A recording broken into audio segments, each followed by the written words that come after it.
आज का हमारा टॉपिक है वर्ण विचार। वर्ण विचार के भेद। हिंदी भाषा में वर्ण के दो प्रकार होते हैं, स्वर और व्यंजन। स्वर उन्हें कहते हैं वह वर्ण जिनके उच्चारण में किसी दूसरे वर्ण की सहायता की आवश्यकता नहीं होती, उसे हम वर्ण कहते हैं। इसके उच्चारण में कंठ तलु का उपयोग होता है, जीभ होठ का नहीं, उसे हम स्वर कहते हैं। जैसे आ, अ, ई उ ए ओ औ अंग री अंग। स्वर के दो भेद होते हैं, एक मूल स्वर, दूसरा संयुक्त स्वर। मूल स्वर उन स्वरों को कहते हैं जिन स्वरों की उत्पत्ति किसी दूसरे स्वर से नहीं होती, उसे हम मूल स्वर कहते हैं। जैसे आ की उत्पत्ति किसी अन्य स्वर से नहीं हुई है। संयुक्त स्वर उन स्वरों को कहते हैं जो स्वर दो या दो से अधिक स्वरों से मिलकर बनते हैं, वे संयुक्त स्वर होते हैं। जैसे ए बना है अ प्लस ए से। मूल स्वर के तीन भेद होते हैं, एक ह्रस्व स्वर, दूसरा दीर्घ स्वर, तीसरा है प्लुप्त स्वर।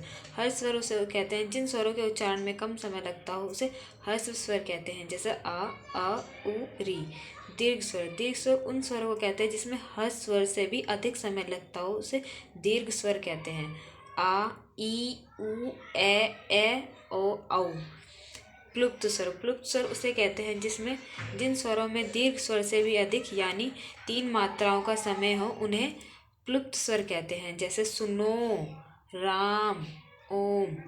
अयोगवाह स्वर उन्हें कहते हैं अंग। जिन स्वरों का योग ना होने पर भी साथ हो, उन्हें अयोगवाह स्वर कहते हैं। तो अब हम देखते हैं व्यंजन किसे कहते हैं।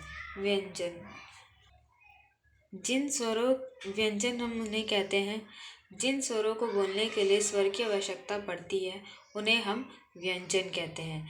जैसे क ख ग च छ त थ द भ स इत्यादि।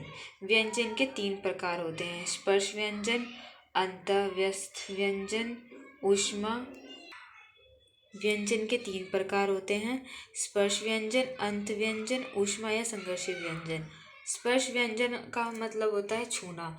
जिन व्यंजनों का उच्चारण करते समय जीभ मुंह के किसी भाग जैसे कंठ, तालु, दांत अथवा होठ का स्पर्श करती है, उन्हें स्पर्श व्यंजन कहते हैं। अंत व्यंजन उन्हें कहते हैं, अंत का मतलब होता है भीतर।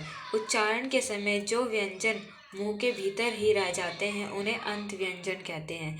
ऊष्मा या संघर्षी व्यंजन उन्हें कहते हैं जब हम उनको उच्चारित करते हैं तो हमारे जीभ या मुंह के अंदर एक रगड़ पैदा होती है, उसे हम ऊष्मा व्यंजन कहते हैं।